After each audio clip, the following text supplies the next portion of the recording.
गोपाली से भगवान ने कहा था प्रगट होके, भक्तमाल की कथा है, गोपाली बाई से ठाकुर जी ने प्रगट होके कहा था कि संत के कहने से एक बार मैंने भोग लगा लिया प्रत्यक्ष में।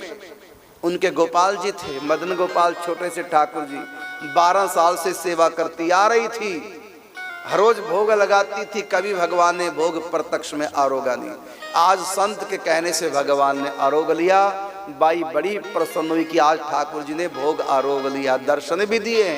अगले दिन जब बाई लगी भोग लगाने तो भगवान ने भोग नहीं आरोगा।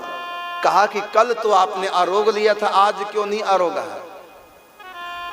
भगवान ने कहा कल तुमने संत के कहने से भोग लगाया था, इसलिए मैंने आरोगा है। संत महिमा भगवान गोपाली बाई को बताते हैं कि तुमने मेरी बहुत सेवा की, मेरे संतों की सेवा नहीं की है, इसलिए मैं भोग नहीं लगाऊंगा। यदि तुम मुझको प्रत्यक्ष में आज ही भोग लगाना चाहती हो तो मेरे संतों को जिमाओ, मेरे संतों को भोग लगाओ। जब वो भोग लगाएंगे, क्योंकि संत जब भी प्रसाद पाते हैं तो पहला ग्रास वो मुझको ही देते हैं, कंठी के पास ले जा करके मानसिक भोग लगाते हैं। और जब संत मुझको भोग लगाते हैं तो मुझको भोग लग जाता है। तुम भोग लगाओगी, तुम्हारे पास इतनी ऊंची निष्ठा नहीं, इतना तप त्याग नहीं जितना तप त्याग संतों का होता है।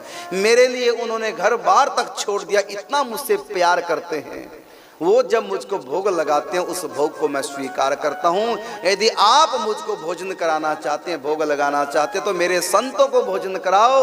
वो संत प्रथम ग्रास मुझको ही अर्पण करते हैं, उनका नियम होता है संतों का, बिना मुझको वो भोग लगाए कभी खाते नहीं। उनको कुछ भी मिलता है खाने को तो प्रथम भोग मुझको लगाकर मानसिक अर्पण करते हैं। तो संतों के द्वारा किया हुआ अर्पण, उसको भोग को मैं स्वीकार करता हूँ।